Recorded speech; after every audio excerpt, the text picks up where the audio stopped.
Hello students. तो आज हम लोग बात करने वाले हैं हिस्ट्री ऑफ माइक्रोबायोलॉजी के बारे में। तो हिस्ट्री ऑफ माइक्रोबायोलॉजी की जब बात किया जाता है तो उसमें बहुत सारे नंबर ऑफ साइंटिस्ट हमको याद रखना होगा और उनके क्या क्या कंट्रीब्यूशन हुए हैं, कौन कौन से टाइम में उन्होंने क्या क्या थ्योरी दिया, कौन कौन से डिस्कवरी किया, इसको हम सीरीज़ में याद करेंगे। तो इसको एक अच्छे तरीके से मैंने यहाँ पर लिख लिया है जिससे आपको इसको याद रखने में बहुत आसानी होने वाली है। और जब आप इस चीज़ को समझ लेंगे तो आप भूलेंगे नहीं, है ना।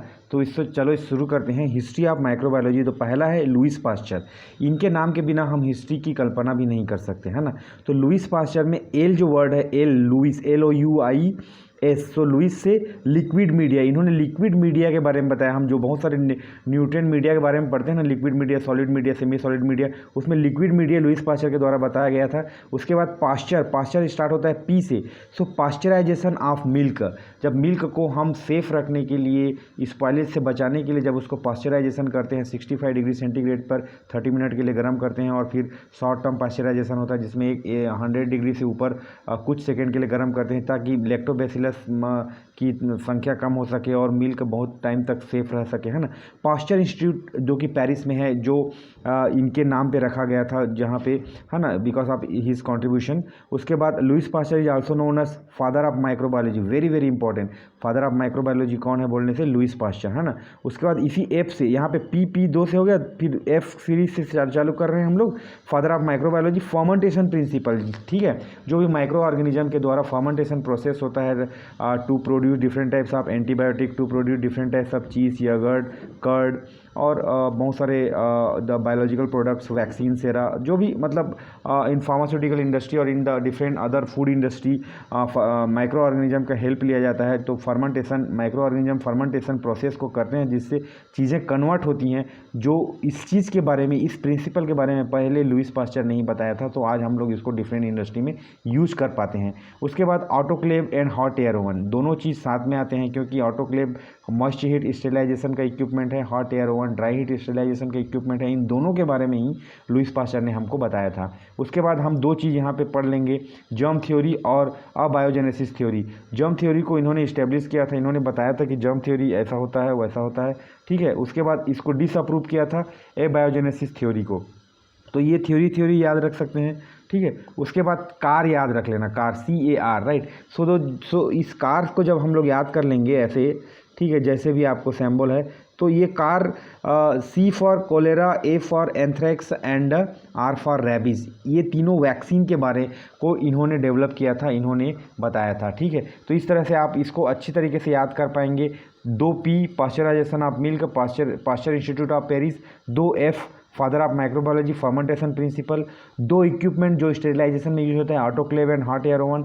2 theory, germ theory and abiogenesis theory.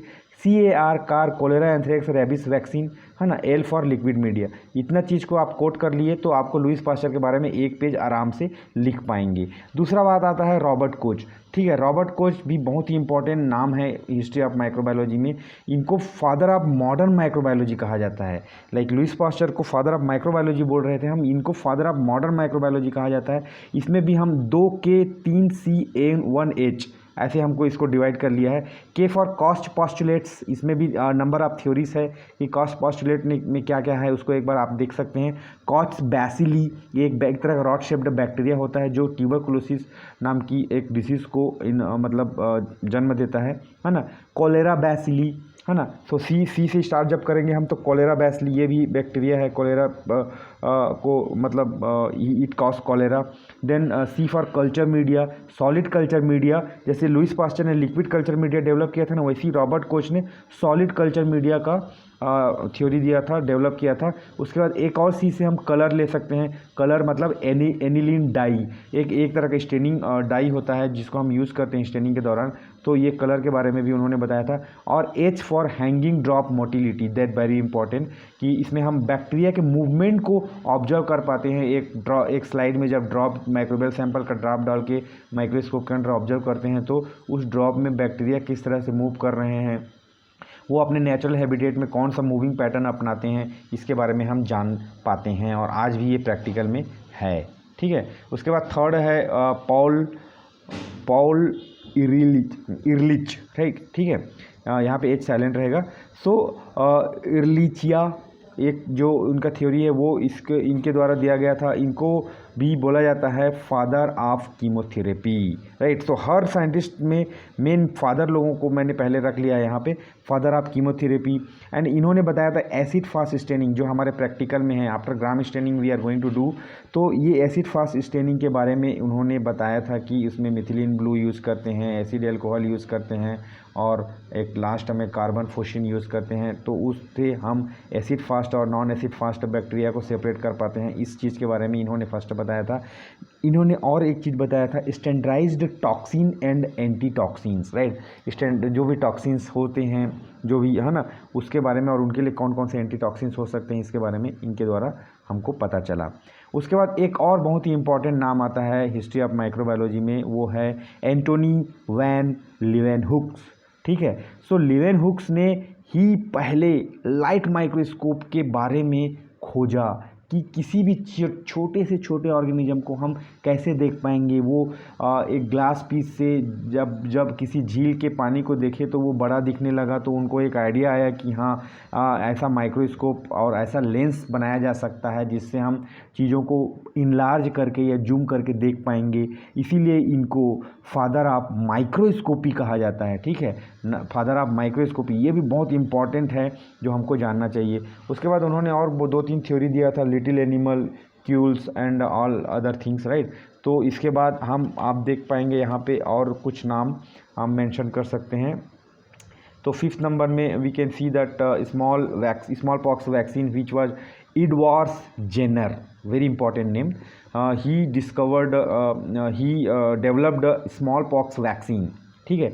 इसके बाद इन 4-5 मेन नाम के बाद there are several miraculous discoveries happen in curing fatal and dreadful human elements, right. बहुत सारे और ये स्टार्ट होने लगे, ठीक है। उसके बाद जैसे 6th में आ जाता है हमारा हैंसेन 1874 में लिप्रोसी के बारे में डिस्कवर किया था, जो कि which cause by the Mycobacterium leprae, ठीक है। उसके बाद 7th में है नाइसेर 1879 में नाइसेर ने गोनोरिया के बारे में डिस्कवर किया था, जो कि नाइसेरिया गोनोरिया नाम के किसी बैक्टीरिया से ये डिसीज़ होता है, जो कि रिप्रोडक्टिव ऑर्गन डिजीज़ है ना, मेल रिप्रोडक्टिव ऑर्गन डिजीज़ है ना। उसके बाद 1881 में ऑक्सटन, ठीक है, इन्होंने क्या बोला था, वुंड इन्फेक्शन के बारे में बताया था कि कोई भी वुंड इन्फेक्ट होता है बैक्टीरिया के वजह से, जो बैक्टीरिया है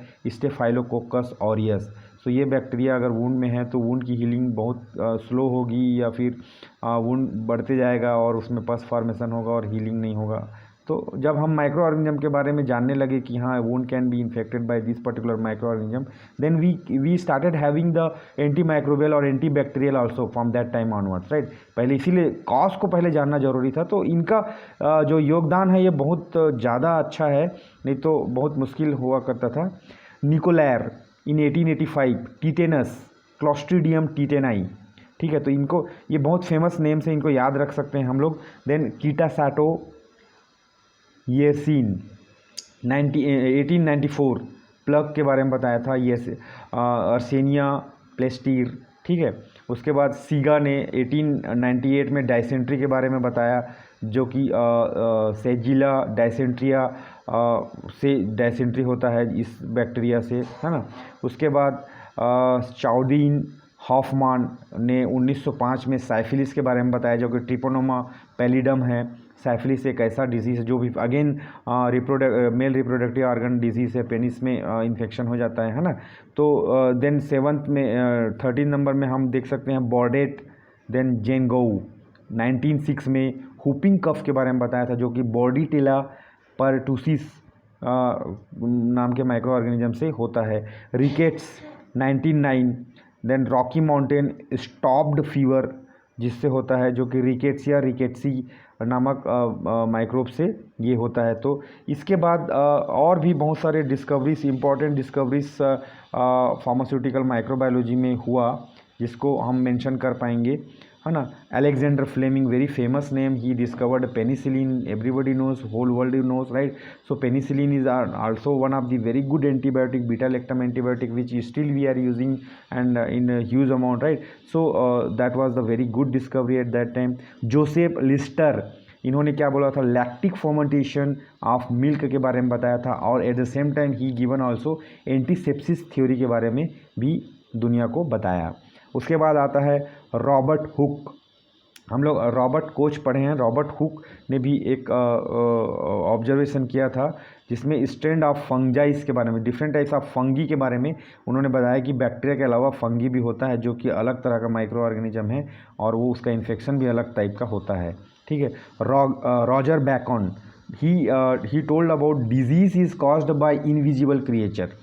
कोई भी बीमारी जब होता है तो वो न दिखाई देने वाले लिविंग ऑर्गेनिज्म के द्वारा होता है, माइक्रो ऑर्गेनिज्म के द्वारा होता है। इस चीज़ के बारे में रॉजर बैकॉन ने बताया था। उसके बाद इसी को बाद में फिर इन्होंने फिर से उस पर और स्टडी किया। Girolamo Fracastoro, Girolamo Fracastoro, he told he did the similar observation as of Bacon, right. So Bacon के जैसे ही ऑब्जर्वेशन किया और उन्होंने सेम थ्योरी को और पुख्ता रूप से प्रस्तुत किया और disease is caused by invisible creature को ठीक से दुनिया को और बताया। फिर उसके बाद जॉन निदम ने एक छोटा प्रैक्टिकल किया, एक एक्सपेरिमेंट किया अपने लैब में, रॉ मीट को लेके रख दिया। सो उसमें क्या हुआ, थोड़ी देर के बाद, कुछ घंटे के बाद, appearance of organism he could सी। इसका मतलब रॉ मीट एक कल्चर ग्रोथ की तरह काम किया और माइक्रो ऑर्गेनिज्म जो उसके आसपास हो सकते थे, हवा में हो सकते थे, वो उसमें जाने के बाद वहाँ पे ग्रो करने लगे और ये मीट खराब होने लगा। इसका मतलब some living creature, living invisible world it is there which are nothing but micro organism, है ना। उसके बाद एक और इम्पॉर्टेंट डिस्कवरी हुआ लेजारो स्पैलेंजानी के द्वारा।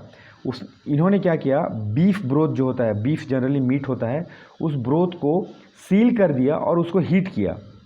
तो उसको ऐसा करने से no micro organism he could C.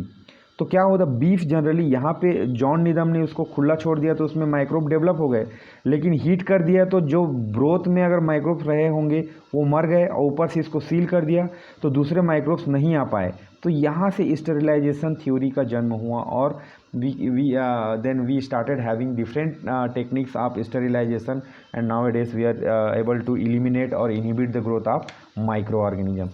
So कोई भी डिस्कवरी यहाँ पे मतलब कम नहीं है, हर डिस्कवरी का इम्पोर्टेंस है। और आज हमारे पास जो मॉडर्न माइक्रोबायोलॉजी है, डिफरेंट इंडस्ट्रीज है, pharmaceutical industry, food industry, textile industry, medical microbiology, ये सब इन थ्योरीज, इन कंट्रीब्यूशन के बिना बिल्कुल भी अधूरा है।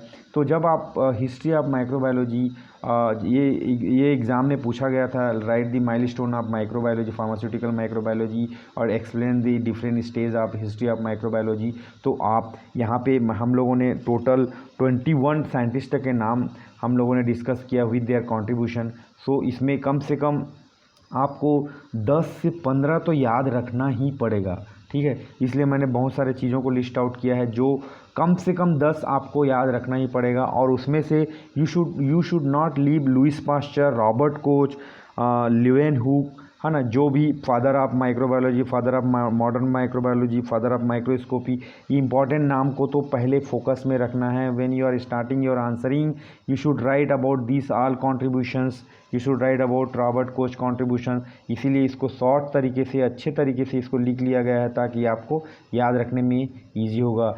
ये नोट्स आपको टेलीग्राम में मिल जाएगा। Thank you.